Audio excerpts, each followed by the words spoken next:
Kenopsia, Pandora's Wake, The Nomad Chronicles, Book 1 by Brian F. Irving.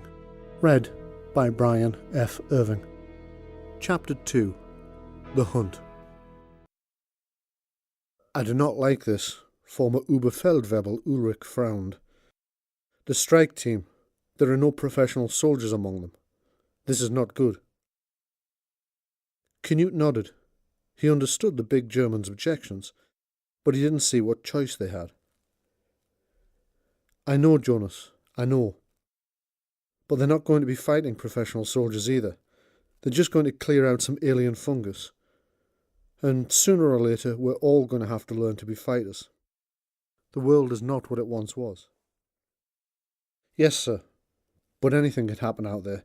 They could run into... You don't need to call me Sir, Jonas, Canute smiled. The convoy will need protecting as well, and that's far more likely to run into trouble. At least the sort of trouble that might shoot back. We don't have a choice. We only have 2 soldiers, and we need you to escort the convoy to the hospital. We'll be fine, Jonas, don't worry so much, Ashley smiled, although there was less certainty in the small blonde Englishwoman's eyes than her tone of voice implied. She'd been a botanist before the event, and of all the nomads, she was the one most able to recognise the sort of thing that might be responsible for the spores, and she wanted a sample for later study. Ashley believed that knowledge was the key to beating back the alien world that was slowly swallowing hers. All the same, she was wishing she hadn't volunteered, as she checked the semi-automatic pistol strapped to her leg for about the 4th time. At least take this. Jonas tossed something to the young Englishwoman. She caught it, almost as if catching an American football. You remember how to use it? Jonas asked in English. Yes, thank you, she nodded. Jonas and Kurt had shown them all how to use, clean, and maintain the gas masks some weeks ago. Although they technically belonged to the 2 soldiers, nothing really belonged entirely to anyone anymore. That had been one of Canute's early decisions. Everything they gathered belonged to the caravan. Few had argued.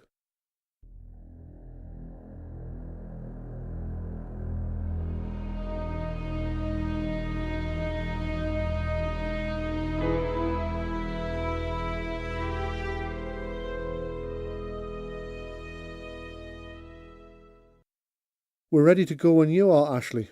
Matthias Farrell strode across the grass.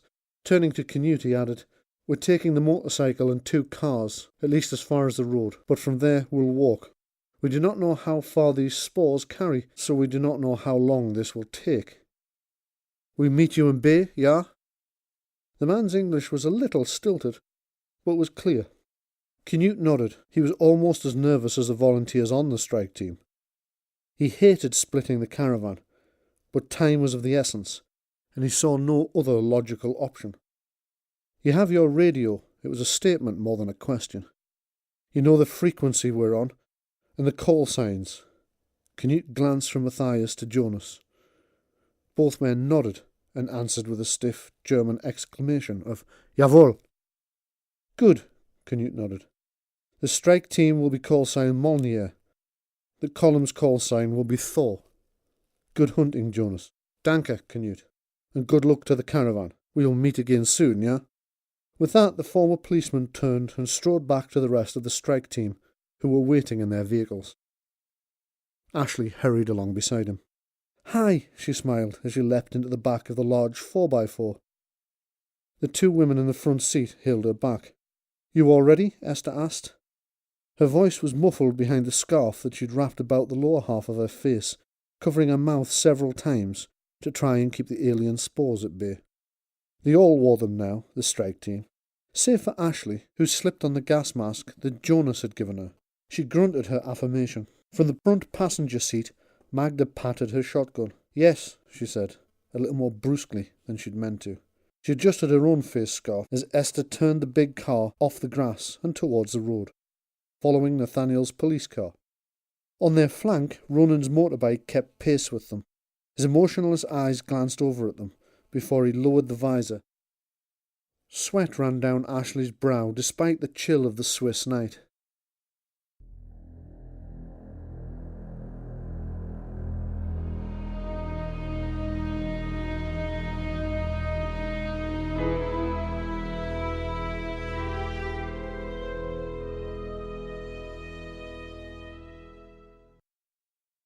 They'd left the vehicles about 2 miles back at the side of the road. They'd been climbing through wooded hillside ever since. Here and there patches of snow littered the ground. Between that and the undergrowth, going was becoming treacherous in the dark. The nomads had brought torches with them, each tinted red with coloured gels. This to make them far less detectable from afar. She wondered about that. There seemed little point. They were, after all, hunting some form of fungal spore. It wasn't likely to spot torchlight. To her left, Magda took a tumble and cursed, loudly, in Polish, earning her a stern look from Matthias. Ashley heard the engineer mutter something in Polish. Although Ashley couldn't speak a word of Polish, she had no doubt that whatever it was Magda had muttered would be a profanity of some sort, and probably aimed at the German. Nonetheless, Magda got back up and carried on, her muscular legs working hard to propel her up the steep and somewhat slippery slope. Over on Ashley's right, Ronan seemed to fare little better, but, as was often his way, he remained silent. As for where Esther had gone, Ashley couldn't tell.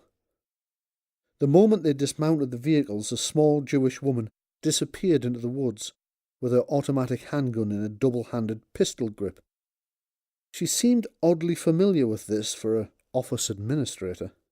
Ashley told herself it was because the woman was an Israeli and would have served her national service in the IDF, although there was something about the Israeli woman that made Ashley uneasy. Once inside the tree line, Esther had sort of melted into the scenery, as if she was bred for such a feat. It didn't make Ashley feel any less uncomfortable.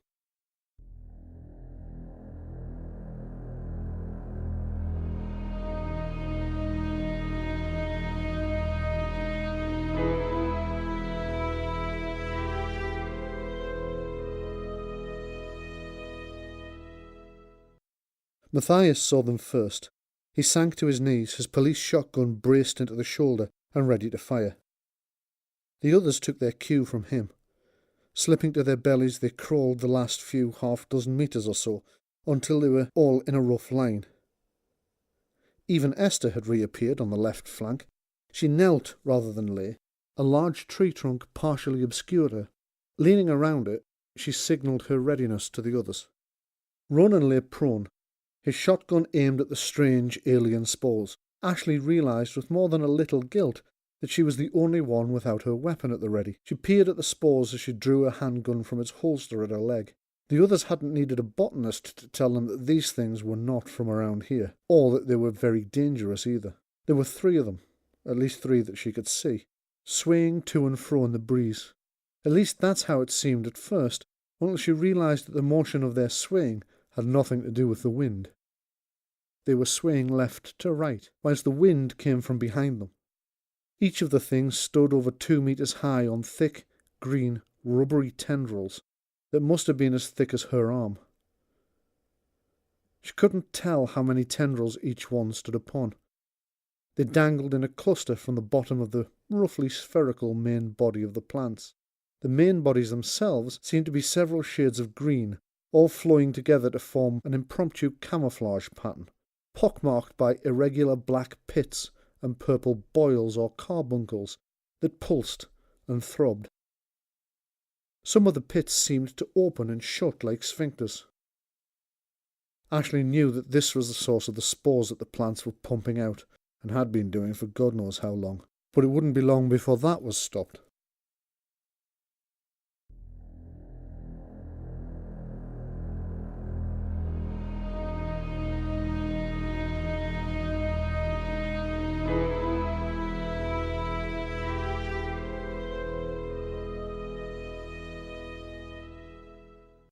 Matthias fired first, the loud report of his shotgun echoing across the forested hillside as the buckshot blew one of the spore balls apart.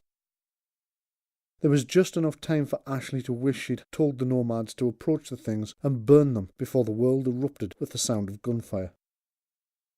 The second spore ball vanished in a hail of bullets, ripped apart by the withering fire, its tendrils flailing as the spherical body was reduced to pulp and flying debris.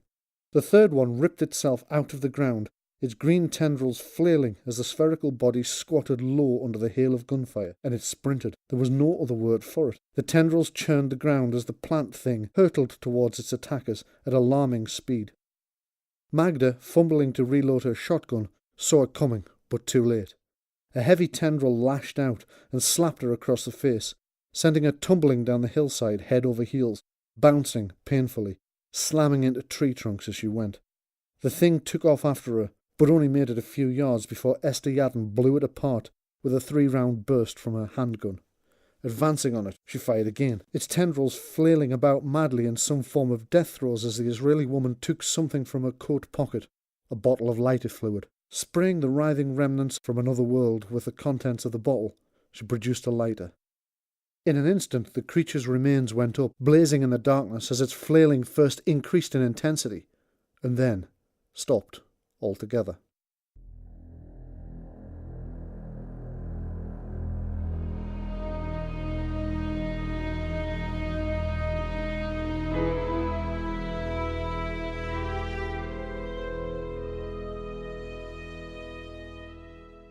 Embarrassed, Ashley realised that she hadn't fired a shot. The whole engagement had taken only a few seconds, and she hadn't been at all prepared. Instead, she'd looked on like some kind of impartial observer.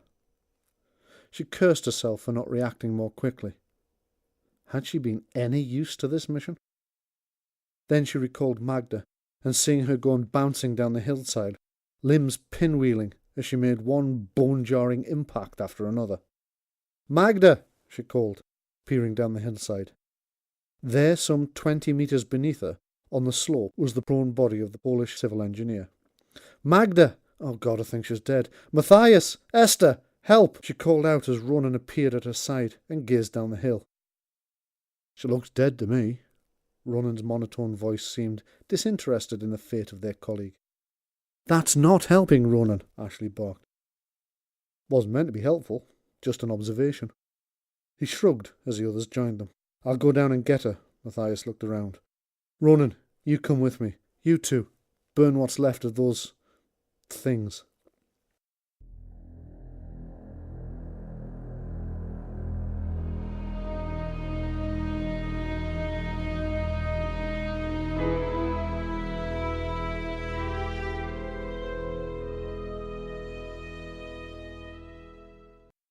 "She's alive," Matthias called up to the others, as he and Ronan reached the prone woman. There was blood in the snow, but the raspy sound of her breathing could be heard over the light wind that was blowing up. On the slopes above them, 2 more small fires bloomed as the women burned the last of the spore ball remains. He reached down and checked Magda for a pulse. "I'm alive, you German idiot. Just help me up. I think I might have broken an ankle. And my nose." "The ankle's twisted, but I don't think it's broken," Ronan opined as he felt it, a little too roughly, eliciting a sharp hiss from Magda. "As for your nose, well, you weren't very pretty beforehand, so it won't matter." Magda laughed, an action she immediately regretted, as pain spread through her ribs. In truth, she wasn't so certain that Ronan was joking. He tended to be very blunt, and to be fair, he wouldn't be that far wrong. Not that she cared much. He didn't exactly attract admiring glances himself. She chortled more cautiously this time, to herself, as the 2 men helped her up. Blood covered her face from where her nose had lost the debate over which was toughest, with that rock she'd bounced it off. She tested her ankle by placing some weight on it, and hissed again in pain. "I think you're right," she admitted. "It hurts a lot, but I do not think it's broken. My ribs, though, I think they'll—" "Ah!" She shot Ronan a warning glance as he prodded her in the side. "Yeah," he nodded. "Your rib's broken. Then perhaps you should not poke me in the side," she snarled. "Good idea," he nodded, his expression as emotionless as ever. "You'll have to help me down the hill," she admitted through gritted teeth. The tough Pole did not like accepting help or showing weakness around men at the best of times, but to ask for help from 2 men, when one was a German, was almost more than she could stand. She'd never liked Germans. "My shotgun?" she asked. "I dropped it when that thing hit me." "Can you see Magda's shotgun up there?" Matthias called up the hill, in English. Yes, Esther called back. I'll bring it. We're on our way down now.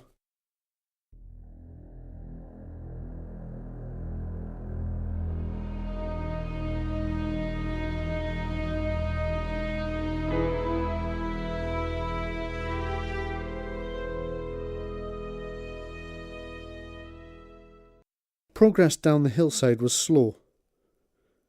It was still dark, forcing them to be as cautious as they had been going up the hill. By now the light from the fires, where they were burning the alien fungus, was over a mile behind them, and although they could still see the flames, they shed no useful light this far down the hillside. They took it in turns to help Magda down the hill.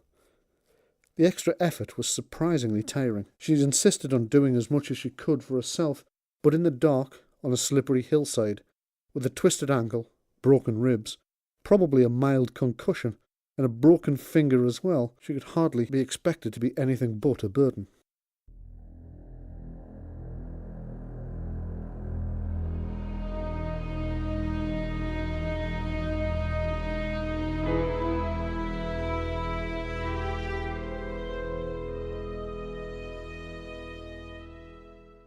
"What is it you see?" Esther spoke suddenly, startling Ashley, who had been scanning the night behind them and to the right.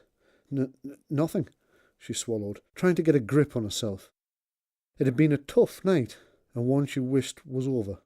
Secretly, she wondered how she'd managed to survive the apocalypse. She certainly didn't seem to be cut out for it. She was jumping at shadows, hearing things that weren't there, and... No, wait. There it was again. I think I can hear something, though." She seemed uncertain for a second, and then, No, I know I can. What do you hear?"